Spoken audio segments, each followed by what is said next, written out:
Right. Well, welcome everyone to our final but fabulous last presentation for the Summer 2020 Virtual Immigration Intensive.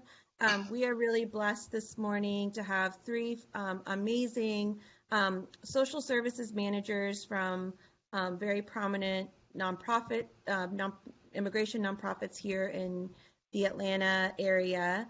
So I'm going to introduce our three speakers today. Again, my name is Shelly Anand. I am a supervising staff attorney with TAHIRIH Justice Center.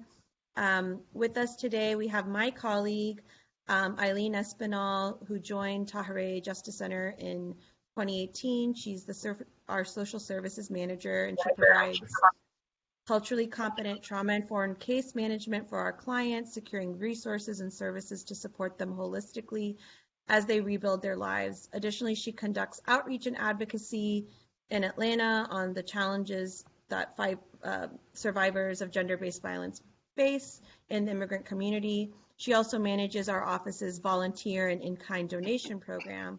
Prior to joining our office, Eileen was a community youth advocate with the Southern Poverty Law Center in Florida, where she conducted outreach and support to students, incarcerated persons, and immigrants across the country. She's also worked at Camilla's House, an organization serving the poor and the homeless in the South Florida community. She's also served as a community manager and case manager for the Women's Employment and Housing Program. So please join me in welcoming Eileen. Next up, we have Abby Nape, who is the Victims of Crime Navigator at Georgia Asylum and Immigration Network, or GAIN. Gabby connects GAIN clients with various resources and organizations in the community in order to meet their basic needs apart from their legal case. Abby received her BA in Psychology and Spanish with a minor in Family Studies from Berry College, up in Rome. I love Rome. She was the director of Berry's English as a Second Language program. She also conducted research on bilingual learning and developed a study called Intrinsic and Extrinsic Goal Framing in Native Spanish Speakers Learning English. And this was presented at an annual conference for the Association of Psychological Science in 2018. Abby is currently attending Mercer University, pursuing a master's degree in clinical mental health counseling, and is a bilingual counseling intern at Alianza Terapéutica Latina. So join me in welcoming Abby. And last but not least, we have Roy Alejandro. Roy has extensive experience working with children and families. He worked for almost 8 years with the Georgia Department of Family and Children's Services, where his work positions included Medicaid and food stamps manager, investigations case manager, and foster care case manager. While here, he developed his knowledge about case management and how to coordinate services for children as well as their parents. He then worked for the Georgia Migrant Education Program for 3 years, where he traveled throughout most of North Georgia counties to coordinate educational service for migrant children with different school districts and providers. Roy obtained his bachelor's in social work from Dalton State College, where he also served as the president of the Social Work Club, and then he obtained his master's degree from Valdosta State University. And Roy is with Kids in Need of Defense here in Atlanta. So please join me in welcoming our three fabulous social services managers. We're really excited to hear from you today. Most of the presentations have been focused kind of on the legal side, but this is, the complement, or this is how we provide holistic representation and advocacy for these individuals. So thank you for taking the time to present today. And with that, I'll let you guys get started. Awesome. Thank you so much, Shelly, for the opportunity. Just want to do a quick check, make sure everyone can hear me. Thumbs up. Am I good? Okay, cool. So I'm going to share my screen and we're going to run through a wonderful presentation that we have for you all today. Okay, can you all see my screen? Okay, cool.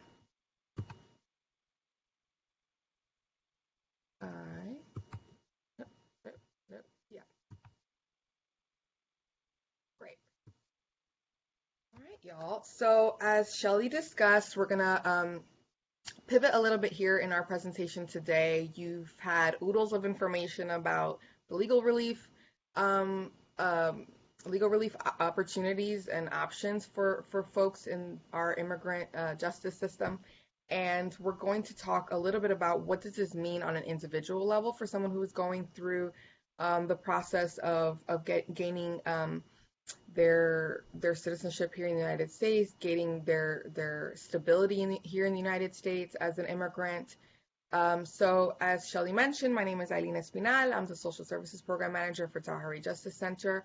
I have with me Abby Nape and Roy Alejandro, who are from Gain and Kind. We are all in the social services space in Atlanta, and we're gonna run through, and I'm gonna let them introduce themselves in a second because we're gonna go through what each of our organizations do. But just to give you an overview, so today what we'll be discussing is who we are. So who Gain is, who TAHIRIH is, who Kind is. We're going to give you a little bit of overview of what social services is, which can honestly be an entire hour. Actually, people go through years of schooling to understand what social services is and that practicum, but we're going to try to make it very easy for you all to understand here today. We're going to talk about trauma-informed advocacy, because that's the space that we all work in as we work with the immigrant community and we work with vulnerable populations. We're going to talk about the empowerment model, and how we work through that lens. We're going to get deep into the unique barriers that the immigrant community faces. So things like challenges with schooling, challenges with finances, challenges with employment, things like that. And we're going to touch on vicarious harm. We would be remiss if we didn't talk about those things as they relate to the service seeker and also to staff and people working in this space. And then we're going to run through a quick case scenario just to give you all a good view on everything that we discussed today and how it looks in real time. And finally, we're going to have some time for questions and answers.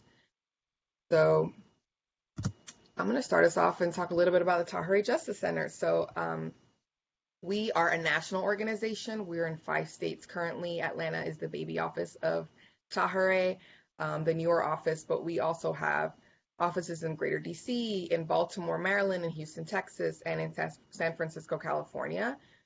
We've been working for over 20 years in the women and girls space, especially the immigrant women and girls space. We've been serving this population, specifically survivors of gender-based violence. So what that refers to is sexual assault, domestic violence, trafficking, both sex trafficking and labor trafficking, LGBTQ persecution, forced marriage, something called honor crimes, widow rituals, and other forms of persecution. We provide holistic interdisciplinary services. All of our organizations do. But what that means at TAHIRIH is that we provide direct legal representation for asylum seekers, people who are seeking T visas, U visas, VAWAs, and we also offer appeals assistance through our appellate project, which is really important and much needed. And along with the work that we do for our legal clients, we also provide that social services, that accompanying client-centered case management. I'm going to turn it over to Abby to talk a little bit about GAIN. Hey everyone, again, my name is Abby and I am with Georgia Asylum and Immigration Network, also known as GAIN. And so our mission is to provide free immigration legal services to victims of crime and persecution. And so a lot of our clients have been victims of domestic violence, sexual assault, and human trafficking or other crimes. And then we also assist asylum seekers as well who've experienced persecution in their country of origin who are coming to seek asylum here in the United States.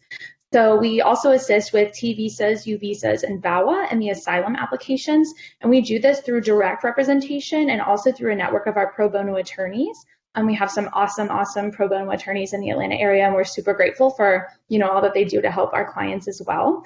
And then, like Eileen was saying, we also have that social services component, and a lot of that is mainly through referrals to other organizations or other services to help clients meet their basic needs. And so we try to be holistic in those services. And so that includes housing, mental health counseling, medical care, food, clothing, transportation. When we talk about other legal services, a lot of times our clients may need legal services with divorce or custody or landlord-tenant issues. There are just a lot of things that come up. And so, we're really grateful to have referral partners for those in the community as well. And then we also assist clients in getting forensic evaluations for their asylum applications. That's it. If you want to myself. Awesome. Okay, now we're going to move on to Gain. Roy.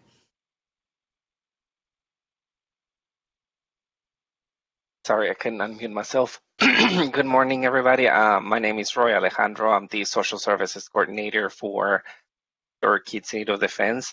And just to talk to you a little bit about what KIND or how KIND was came to be. KIND was founded to address the gap in legal services for unaccompanied children in the U.S. And these are persons in immigration proceedings and even unaccompanied children and that have no right to appointed counsel. Partnerships, we partner with law firms to secure high quality pro bono representation, but we also have a social services model in which we also, just like GAIN, we help our clients with anything else that might be related to social services, as far as like assisting clients finding doctor, dentist, helping kids enroll in school, pretty much anything and everything that is not legal. And in the screenshot that you see on your screen, it's just that a snapshot of who is on an unaccompanied child, right? They range in our office, or actually in KIND-wise, they range from ages 2 to 17 and a half, with the average being 14 and a half.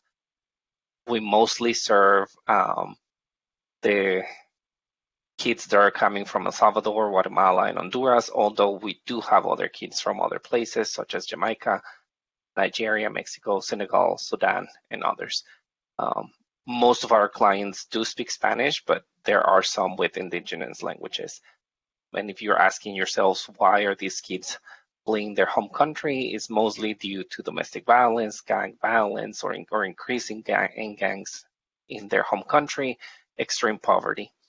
Some kids are actually seeking reunification with family members and to access a better education or to become more financially stable or psychological stability. Absolutely. So we work in a very unique space when it comes to immigrant justice. We work with vulnerable populations. And when we think about social services, oops, I keep muting myself.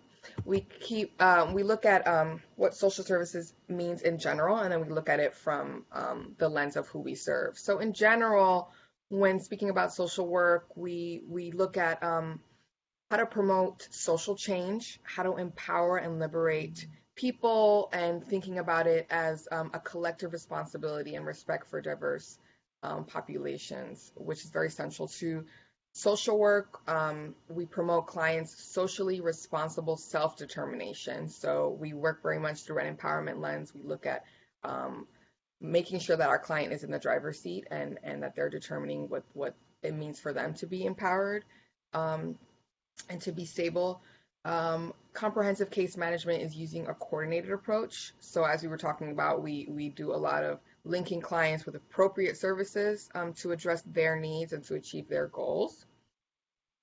And there are interchangeable terms for social services. So you might hear service coordination, client navigation, referral management, but all of those are under this same umbrella. So in a walnut shell, specifically walnuts, because I don't recognize other nuts. What is even an almond? They taste like soap. Anyway, it's too early for this controversy. In a walnut shell, we assist our clients with navigating complex and often unjust systems. And they are unjust systems and very inaccessible systems often for the clients that we serve. But our goal is to empower our clients towards self-sufficiency, towards self-advocacy, towards safety, towards stability. And in order to establish that stability, we help our clients address their most basic needs that can be seen here in Maslow's hierarchy of needs. So we look at what our clients needs in the physio space and safety, making sure that they're secure, that social capital, what we mean by belongingness and love. We look at self-esteem and self-worth, feeling of accomplishment, and finally, achieving that self-actualization, which I think is a lifelong journey for all of us. But it can be very difficult when you've experienced trauma or you have all these barriers in your way. So in order to talk about how we work, which is in the trauma-informed space and advocating for the immigrant community through that lens, we have to first understand what trauma means and what it looks like. And you all had a wonderful, wonderful presentation last week with Lorelei from SPLC on what trauma looks like, what it looks like in terms of racial justice and injustices. But I'm just going to go through it again really quickly to reinforce the point of what is trauma. So trauma stems from a life-threatening event.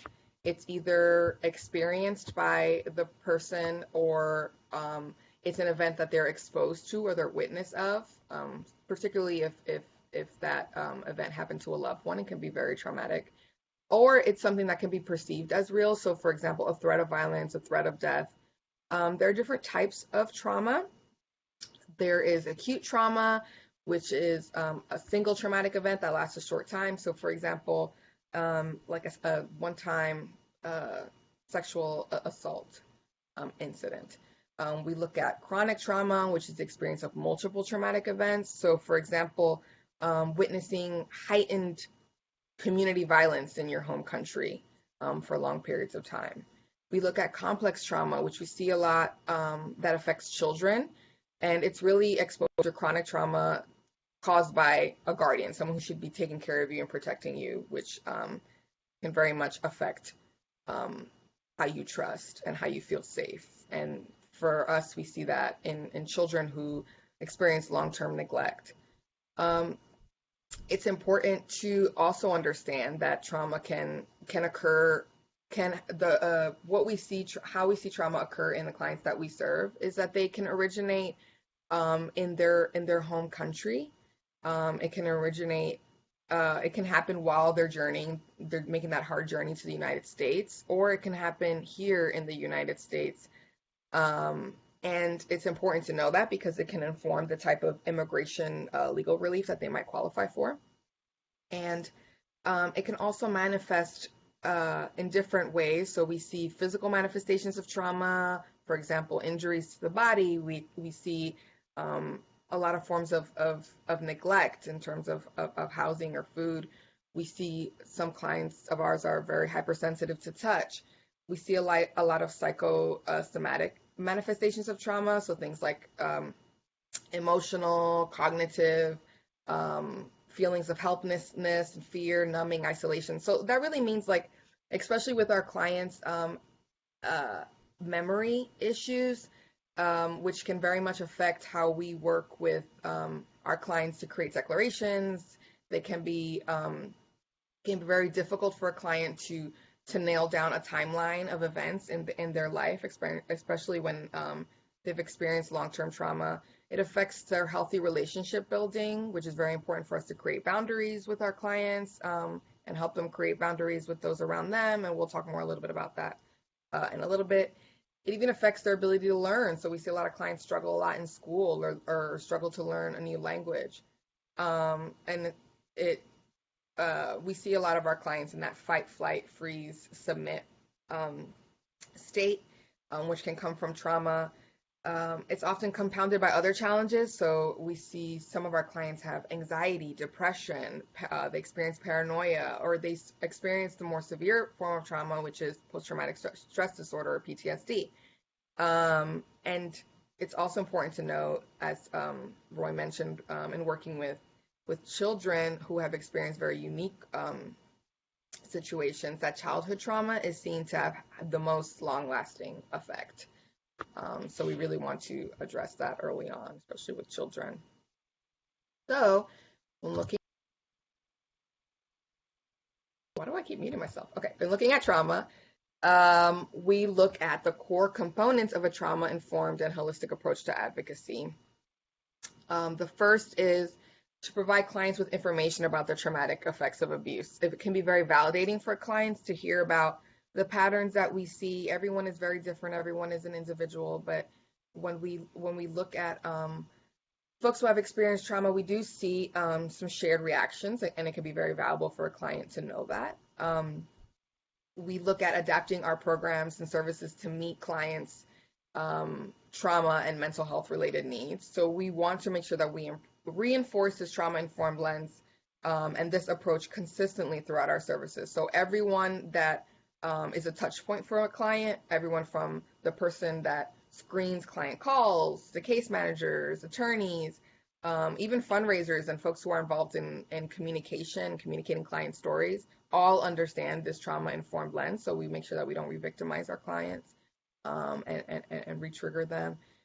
We look at creating opportunities for clients to discuss their responses to trauma. So this really refers to emotional safety and peer support, which we'll talk a little bit more about in a second. And we look at offering resources and referrals to our clients that are appropriate and accessible.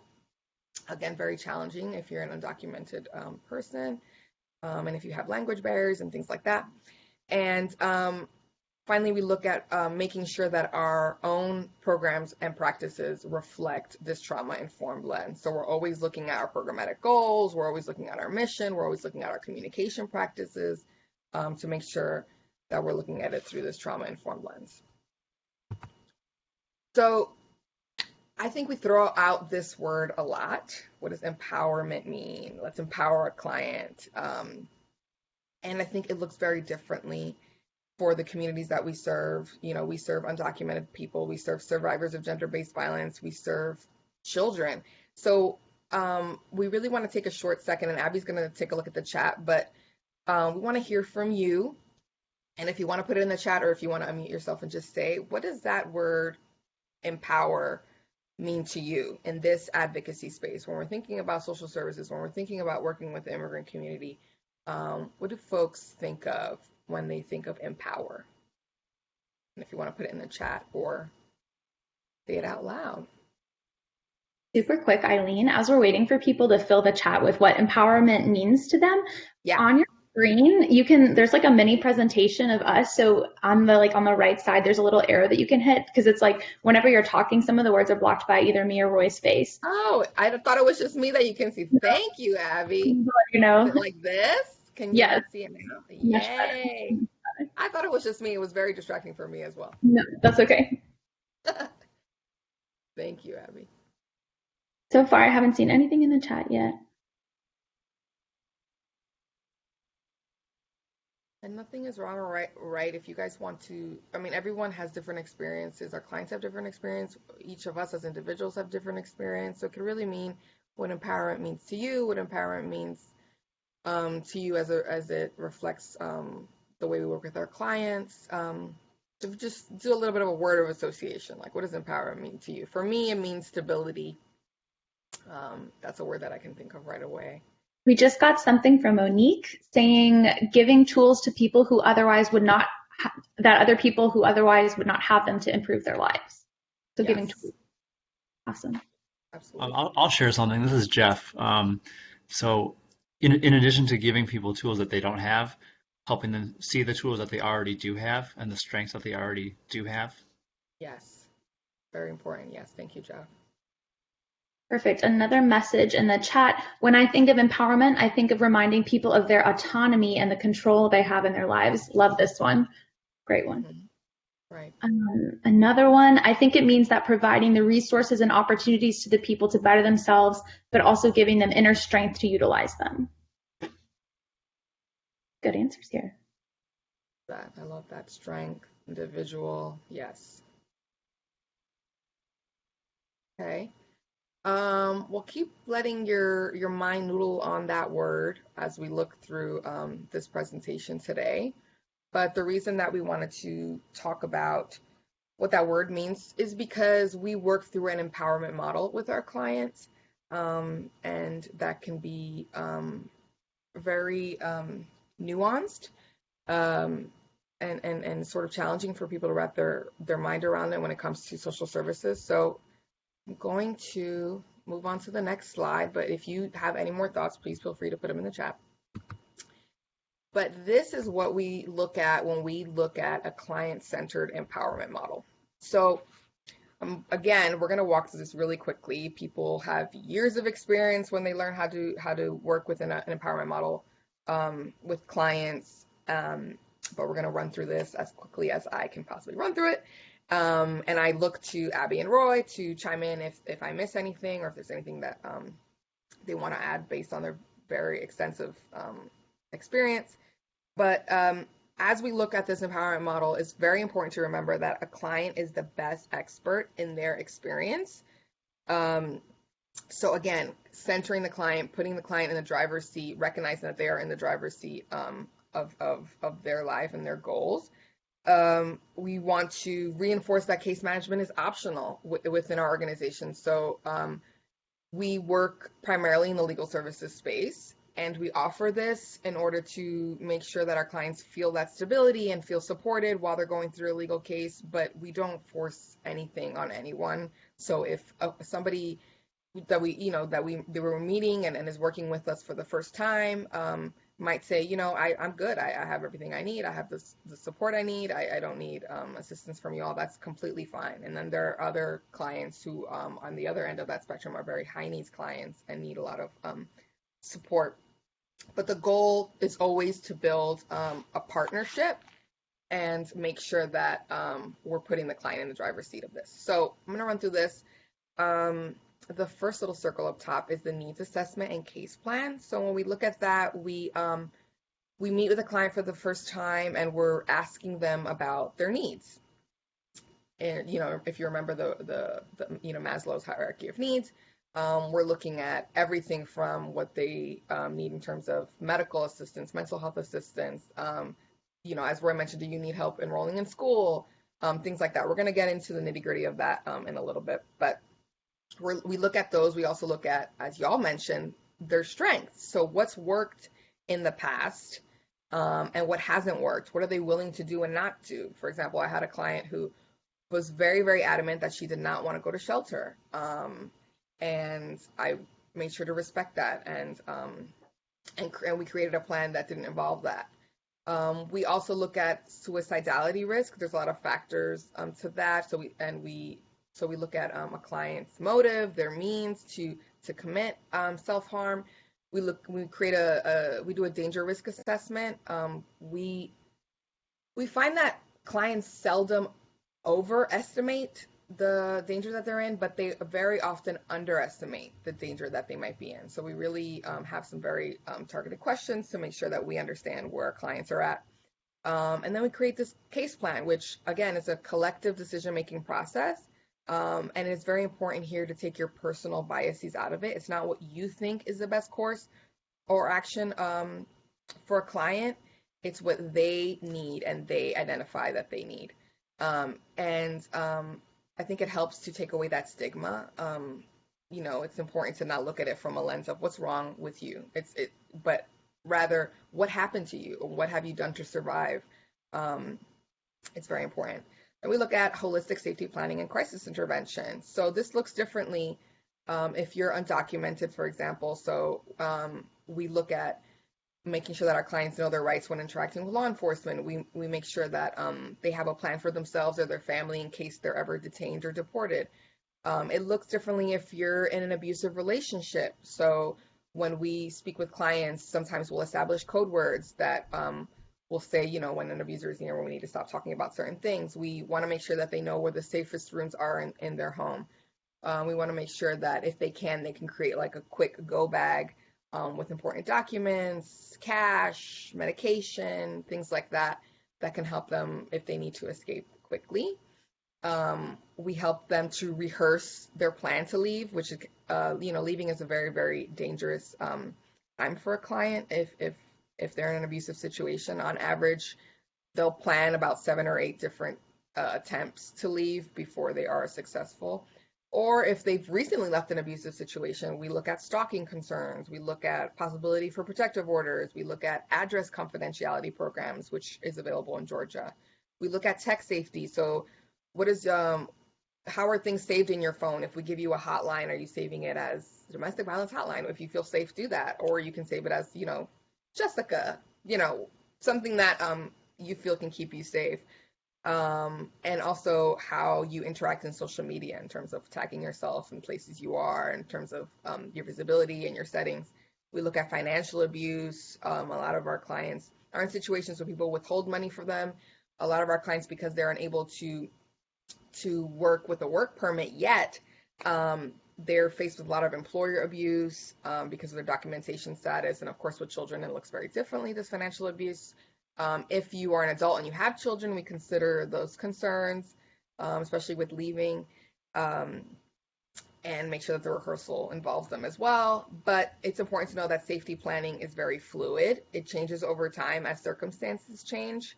So it's constant reinforcement, constant looking at a safety plan and adjusting as needed. And crisis intervention is very important here as well.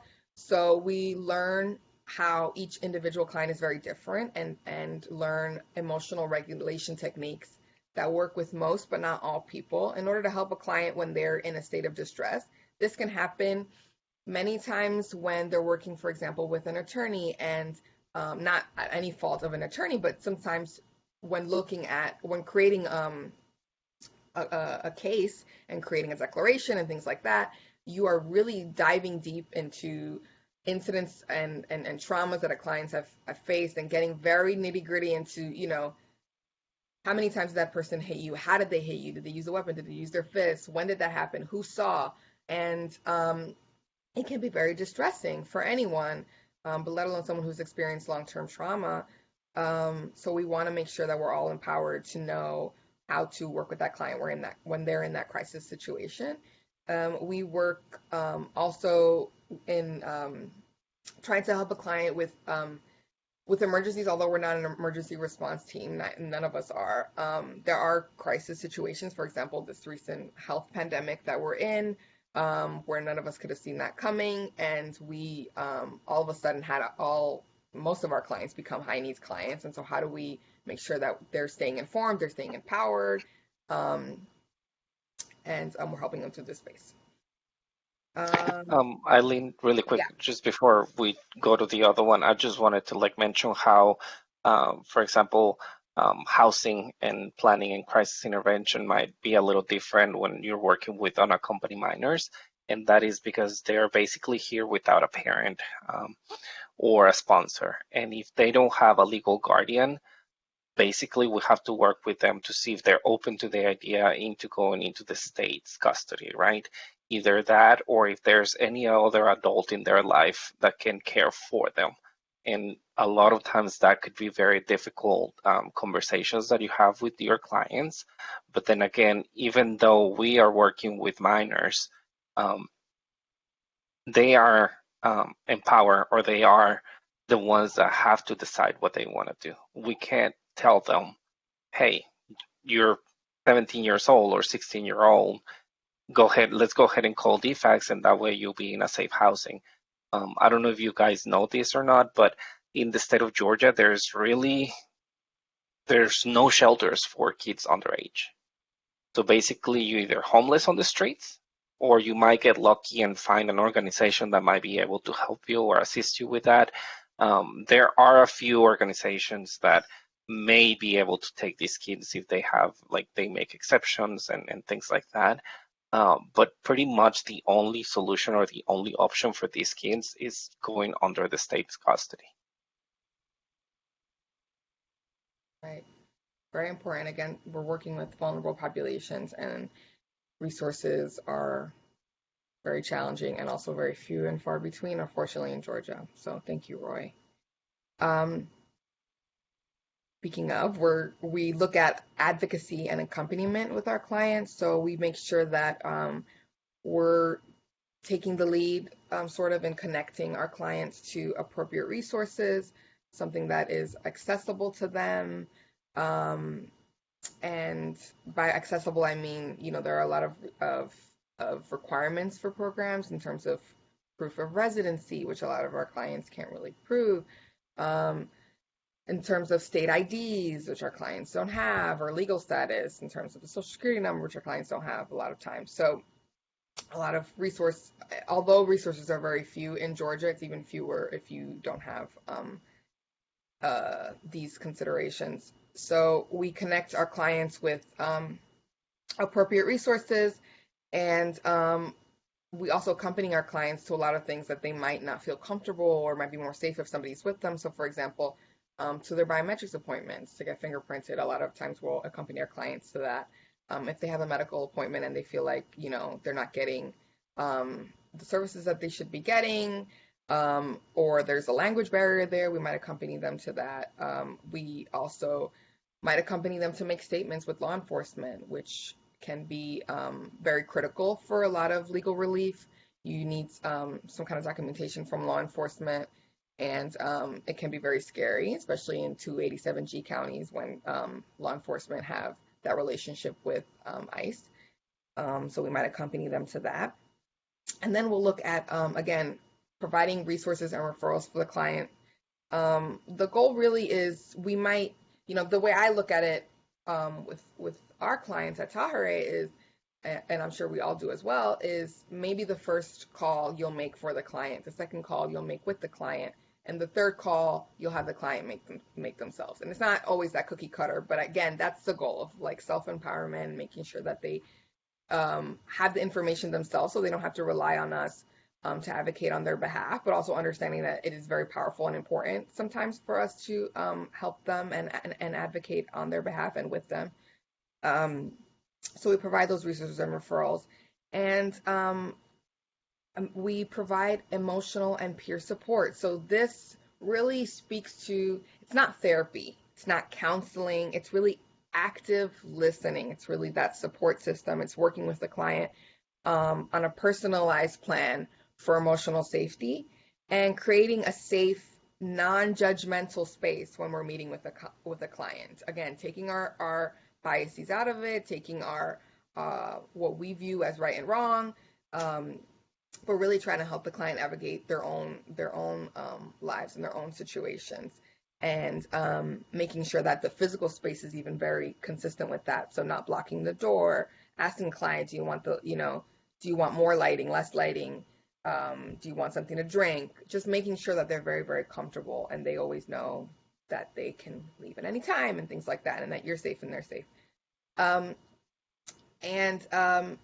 We want to make sure, again, to identify those coping mechanisms should a client be in a state of crisis, and not identify them when they're in a state of crisis, but sort of talking about it with them beforehand. We want to do continuous validation with the client. We want to help them build strength. We want to connect clients to available peer support groups. We can say all day long that we understand, but if we haven't been through what they've been through, how do we know? So peer support groups are very important. We want to identify client support systems. So, it can be groups in your place of worship. It can be your neighbors, or it can be family members. So who supports you when you are feeling the need for that emotional support besides us, because we can't be the client's only support system. And again, the goal is to empower. It's not to re-victimize. And it's very important to understand professional boundaries. It's very critical to understand professional boundaries. And we'll talk more a little bit about that towards the latter end of our presentation. But that, in a nutshell, is what an empowerment model is. So now we're going to move into what it looks like for our clients to move through these challenges and these spaces in Georgia. So I'm going to turn it over to my colleague, Abby, for more. Thanks so much, Eileen. And just for everyone who's listening, we have a lot of, models or pictures of how things are supposed to be, but this is actually really helpful in conceptualizing the client, because there are a lot of components to all of these models and to advocacy in general. And so we're going to have a lot more of these kind of diagrams, but I wanted to touch on this specific diagram that our amazing partner, Aparna, who is the executive director at Raksha, has put together and used, and pretty much I feel like all of the cultural competency presentations that I've seen from her, but she has called this the galaxy of the individual. And for me, I just find this to be extremely helpful in giving a holistic illustration of all the systems on a micro and macro level that are actively affecting our clients as we work with them. So it's really crucial that we keep these systems in mind as we conceptualize the client while we collaborate with them. Again, this is a collaboration to create a holistic safety plan and case management plan with clients. And so I'm not going to talk about each individual word on here because it's a lot, but I just wanted to provide a quick brief example to really illustrate the complexity of a client situation, okay? So a lot of times when, we as social service coordinators are introduced to a client, we just get a pretty basic story. So I'll provide you guys with a pretty basic story. Let's just say that our client's name is Andrea, and she is a 35-year-old woman with 3 children. She has just fled an abusive relationship with her partner after calling the police to report domestic violence. While Andrea is now living with her sister and her family, her abusive partner has been trying to find her and is threatening her, saying that she must return to their home with their children. So both Andrea and her abusive partner are undocumented.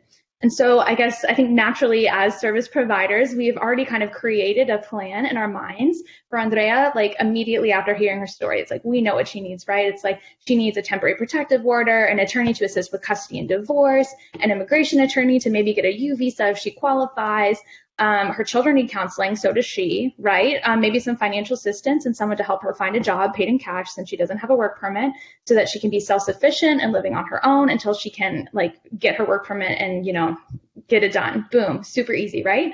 And it's really natural for us, I think, just to jump in and to make the plan for a client because we're aware of all of the resources, but that's actually really kind of inappropriate to do. And and it comes from a really, really good place. And so doing that seems really, really intuitive, but that's really not what a collaboration is. That's not what we want to do with a client. We want to maintain that knowledge of resources, but we also really want to work with them and to respect their needs, because that's primarily what they are. We put the client in the driver's seat. So not only will getting Andrea connected with all of those resources be extremely difficult because of the broken system that we're about to jump into in a little bit after this, we have also just really swooped into her situation and imposed our own values of what we think is important for her and what we think she needs.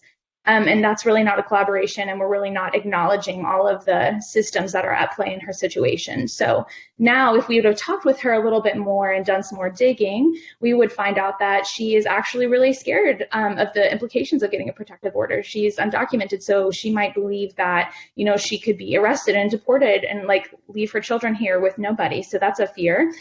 She also, her partner is the breadwinner, and so getting that protective order, how is she going to make money? How is she going to support herself? Things like that too. We also find out that she is spiritual and has really close ties with her faith community, and divorce is extremely frowned upon in her community. So even if she is experiencing an abusive relationship, us assuming let's get her connected, so we can assist with the divorce or custody issues, the client might not want to get divorced, right? So there are a lot of different situations that we have to think about with the dynamics of abuse and intimate partner violence. There's a lot going on. And so it's not super easy and obvious. And so naturally, again, having these resources at our disposal, we're oh, they should totally be connected with counseling, right? But in her culture, talking to people outside of the family about issues present in the family is really uncomfortable. So the fact that she's even talking to me as an advocate is a big deal, and it's kind of uncomfortable for her. So we never really want to impose our values on this at all. And additionally, it's I don't know if you guys remember hearing this, but I was talking about how she needs to live by herself and be self-sufficient, but really she's really close with her sister and has maybe always wanted to live with her. And so forcing her to have her own apartment or whatever we think would be the right thing for her may not be the right thing for her. So again, it's that case management plan that I super quickly came up with, right, really did not necessarily fit with her needs. So it's just something to keep in mind, but know that we're coming from a good place with that. Eileen, feel free to go to the next slide. I shall, and I also recognize that I took up way more time than I should have, so we might want to... That's okay, I'm trying to pick it up. No, this is great, thank you.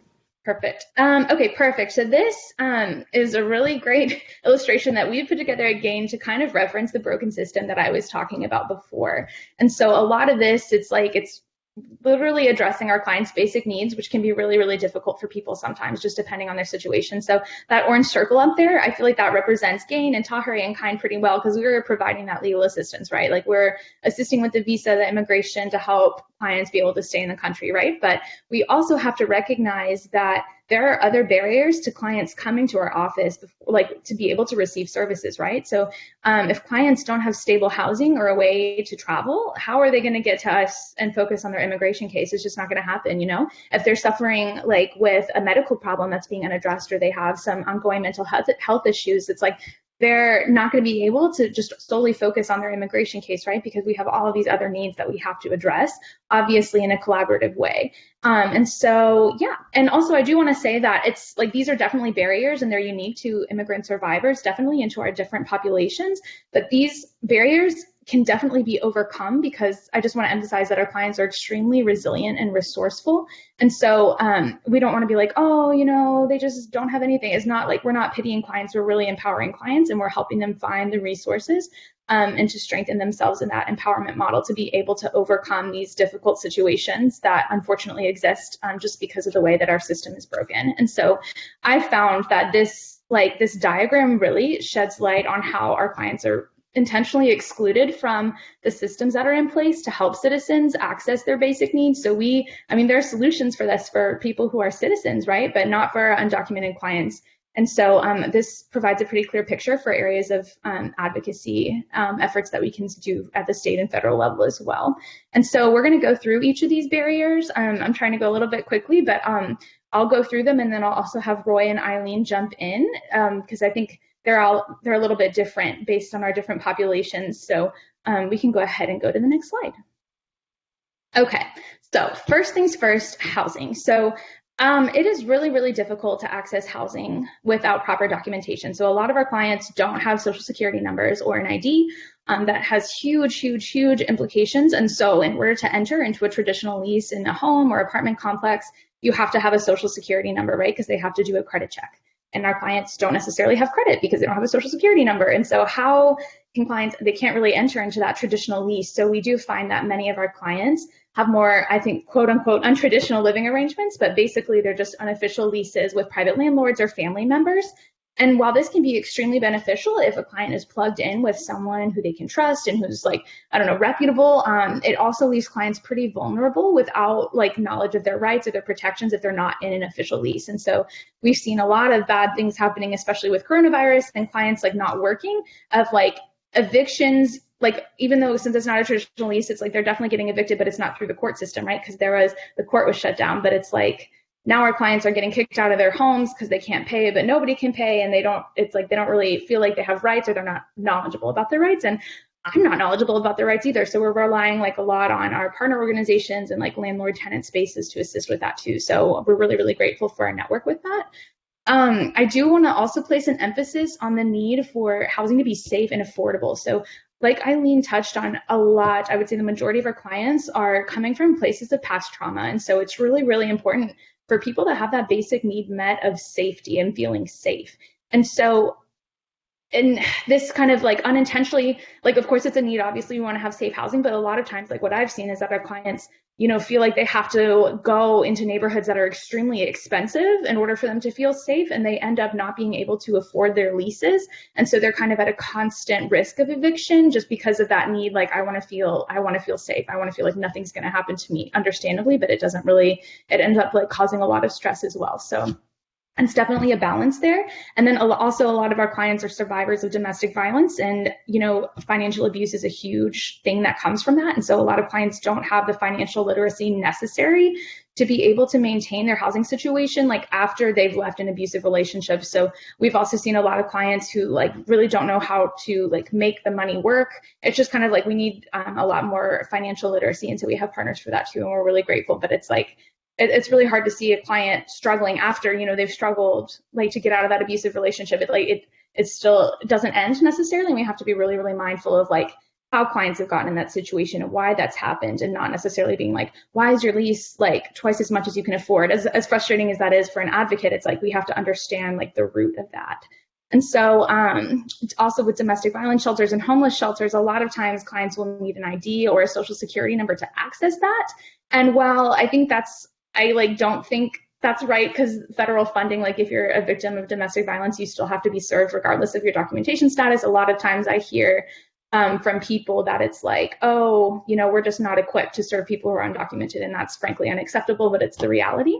And then finally, I'm sorry, I'm trying to go through these pretty quick, but a lot of if our clients miraculously do qualify for long wait lists if they qualify for subsidized housing programs, those wait lists are anywhere from 6 months to 2 years. So it's well, I need a home right now.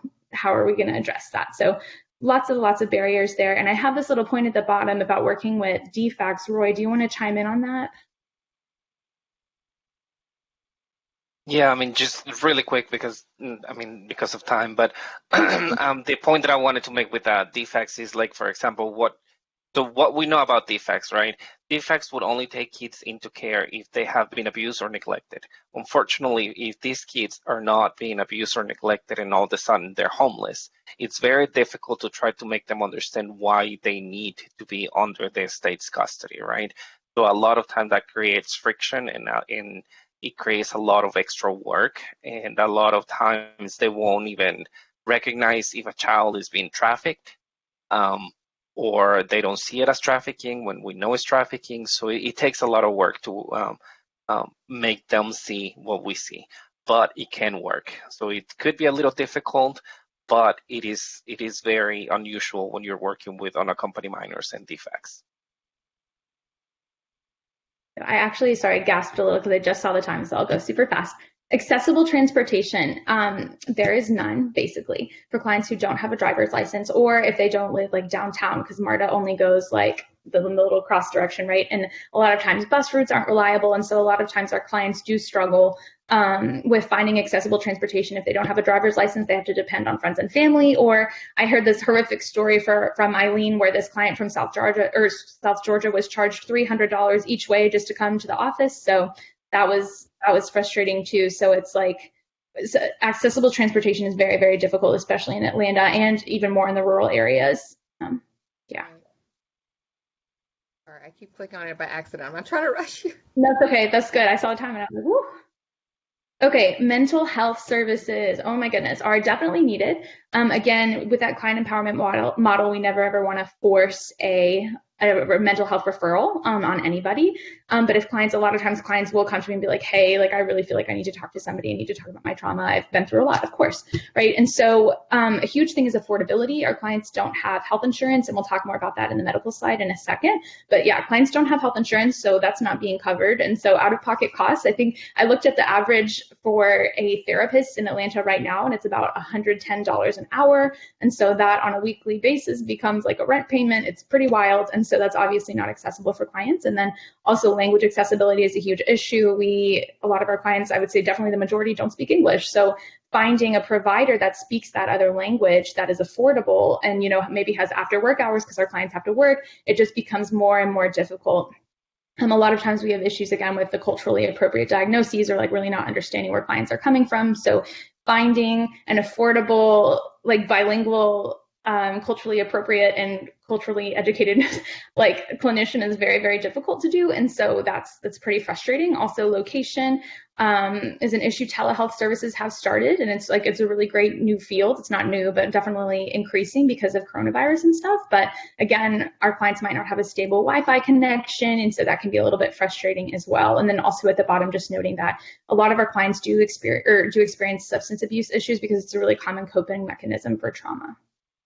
So, also, I'm sorry, one more thing, because it's important and legally related to, a lot of times we'll need psychological evaluations for their asylum case, right? So we do have a network where we're able to refer clients to get an evaluation. And a lot of times it's like that brings up like, okay, our client's diagnosed with PTSD, now what, right? So it's helpful for the application, but also like we need to have those referrals ready if they want to address it. Thank you.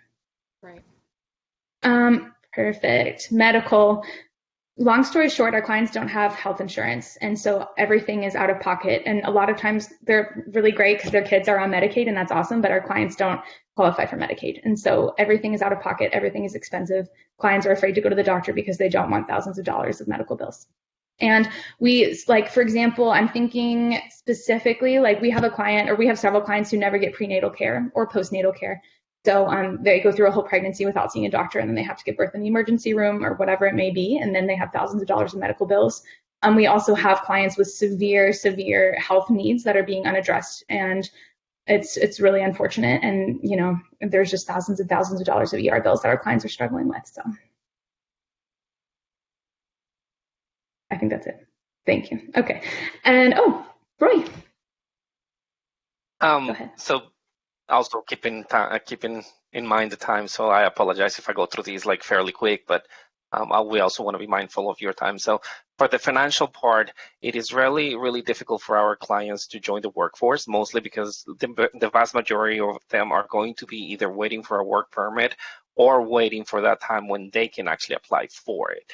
So how do they support themselves while waiting? Most of the clients will have to work without a work permit, and that's just because if they don't work, they don't eat. If they don't eat, what happens? So a lot of people will take advantage of them. There's a possibility of being trafficking.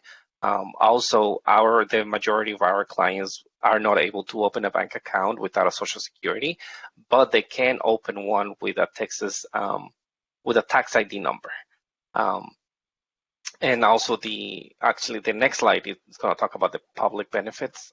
So if you could just go to the next slide, and I'll talk a little bit more about the other one, the public benefits. Okay, so child and family welfare. So some of the things that we have seen in kind is, for example, the fear of reporting, right? Opening the door, or whoever knocks on the door, law enforcement. The lack of knowledge about DFACS. Most of our clients are coming from Central America, where there is not DFACS entity per se. So they don't know who they are, what they do, why are they asking all these questions, why are they taking the children away or anything like that. So they just go by what others are saying, and it's basically that DFACS will come and take your kids away. So therefore, it increases their fear of reporting if someone is being abusive to a child, or it would also increase the number or decrease the numbers of people who can apply for public benefits. And for those clients who actually have kids that are born in the USA, they would have the fear of public charge, because the applications have to go under the kids, under their name as the responsible party. But I am not quite sure if that is the case with public charge, and I think you would actually need to speak with an attorney about it. But they will be in fear of, like, what if they held these accountable? What if they held me accountable for these? And even if I do decide to do it, how do I even apply? Is the application in Spanish? Is the application in whatever language it is that I speak? It's a complicated process if you don't understand the process, and also all of the stuff that you have to provide, right? A lot of times, what if they don't have a phone number? What if they don't have an email? What if they don't have any means of communicating with the DFACS office? So that will create a lot of limitations for our clients. Also, child support. Let's say that if you are undocumented and you separate, right? And if the other person is also undocumented, you might not want for your ex-partner to be put in a position where they might be deported just because you need money for your child, right? I mean, we all like to think that we would like to be responsible for our kids, but that's not necessarily always the case. So it could create a lot of friction between parents. Then it could also create a lot of neglect or abuse towards that child. Okay, next slide. So education, basically what I needed to say is it is really hard for our clients, especially if they're already 17, to get enrolled in school. And that is because a lot of schools do not want to enroll our kids in their system.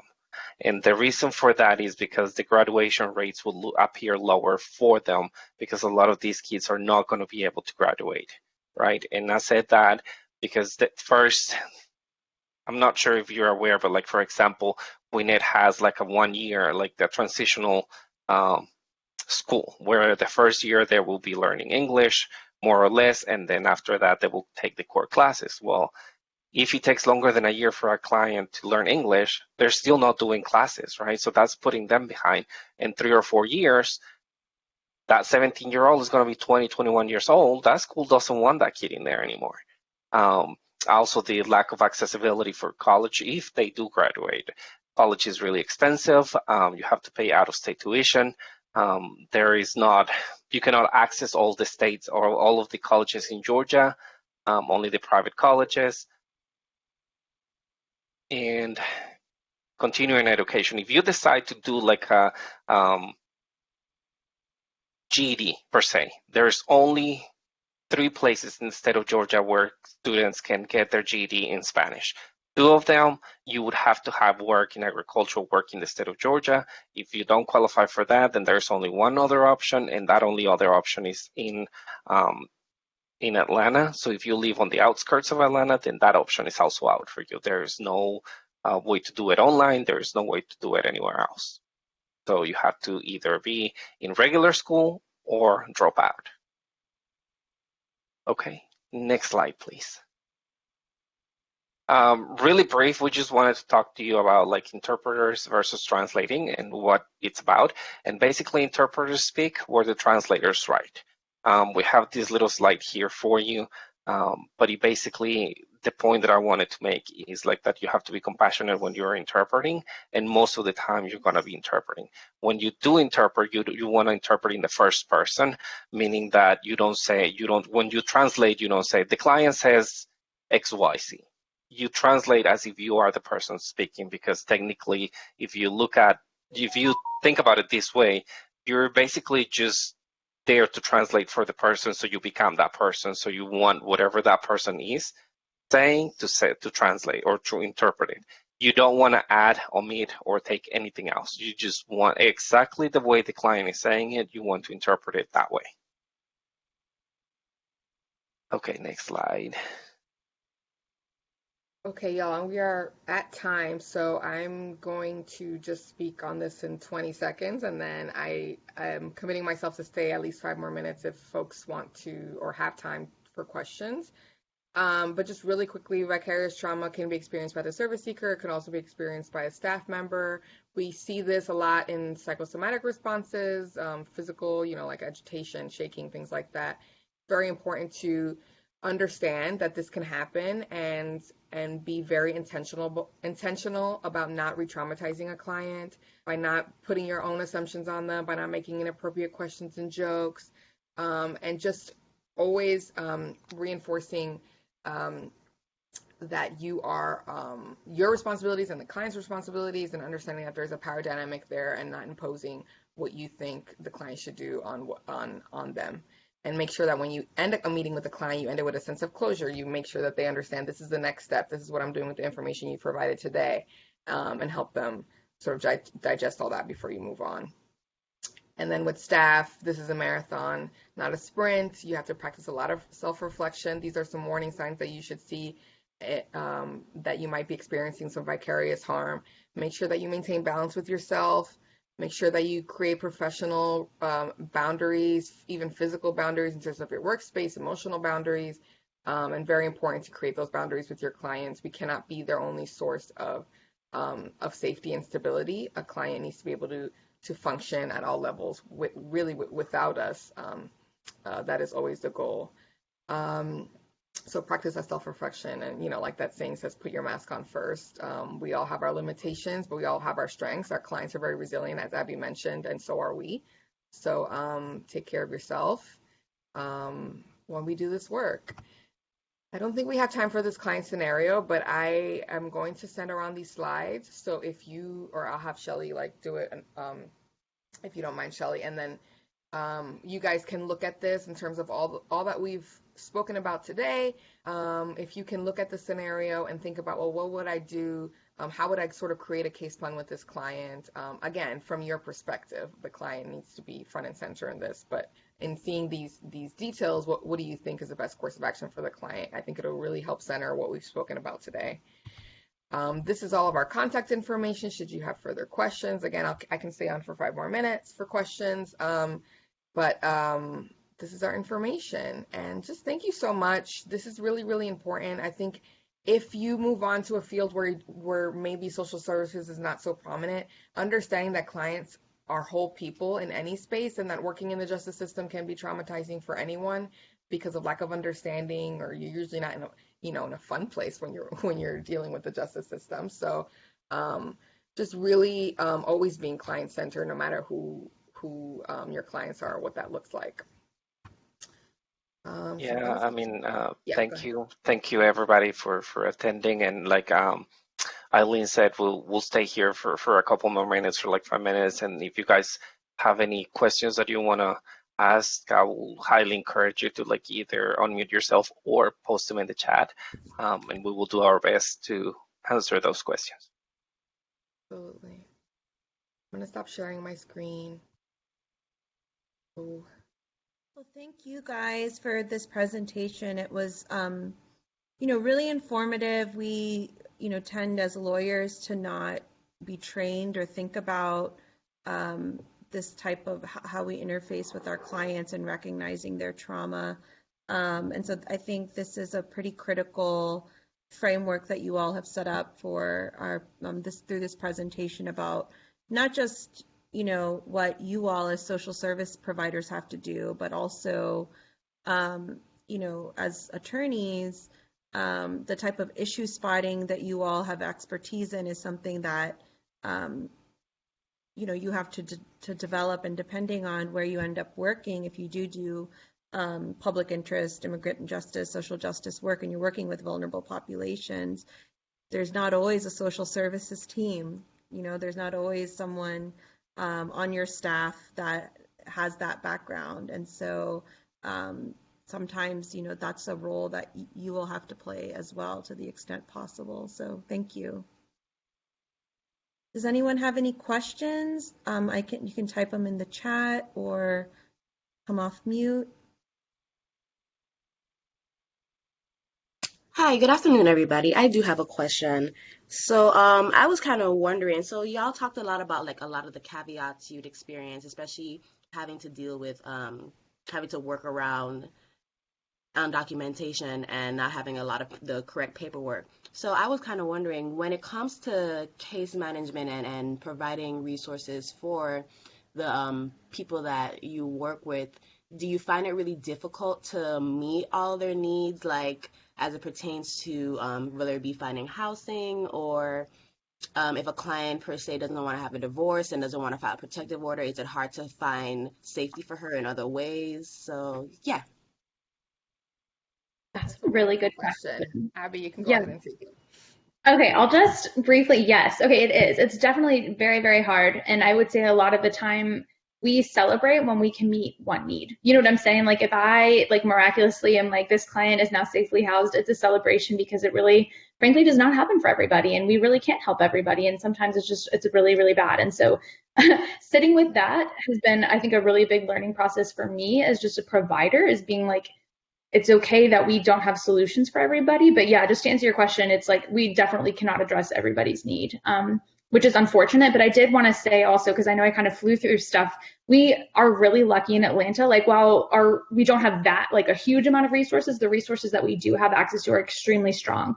Our partners are extremely strong. And like when we make a connection, they're committed to serving that client. And it's a really, really great blessing for us. And so we do have some great partners, but sometimes not enough to meet the need, I would say.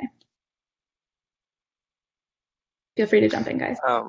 I would just say that in addition to that, when you're working with unaccompanied minors, of course they're minors, so we do have to tend to look at the whole family, right? Because that minor depends on someone else. That someone else doesn't have documents either, and that person gets deported or they go to jail or anything, then that's what's going to happen to these minors. So it is very difficult to find resources, especially for those who are outside of the Atlanta area. Not impossible though. I've got a lot of times where I had to like literally beg someone to like see this child for like a medical appointment or things like that. But it's not impossible. I think that we can make it work, and especially when we explain, like for example, there have been times where I have explained a medical provider, look, this person has no money, but they're willing to do like payments. If you give them the payments, they're willing to work with you, but they really, really need to see a doctor. Or same thing with like housing, or same thing with anything else. So I think when we are there to assist the client instead of doing the work for them, it's really when we empower them to actually see that it is possible to find solutions to their problems. It's just a matter of how we do it or how we find them. Right on both of you. And I'll quickly add that sometimes the resources that our clients find that are most helpful may not be found in a yellow book. You know what I'm saying? Like they might not be something that we might find, or, it might be something that they might find talking to people in their place of worship or where they work or just in their community. So it's not only important to info share with our clients, but to also share information in our community on resources that are available so that we're all empowered and we all are informed as to what our clients can tap into. Are there any other questions? Thank you, One.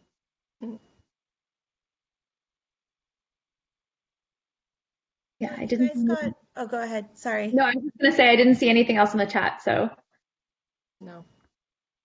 Well, thank you, you guys, again. This was a really wonderful presentation. I am working with our comms team to get all of these presentations up on YouTube. So I'll definitely circulate that with all of our partner organizations that, presented and that are part of the Georgia Immigration Working Group.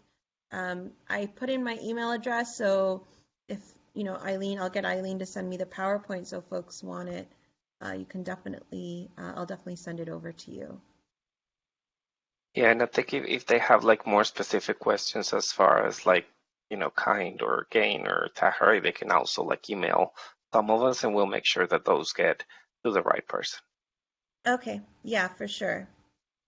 All right, with that, it's 12:11, so I know folks need to get lunch and probably move on to more meetings. Thank you like for we all bearing with do. us. We can talk about Thank this for you. ages. No, it's wonderful. All right, have a good Monday, everyone. I'm going to go ahead and stop recording.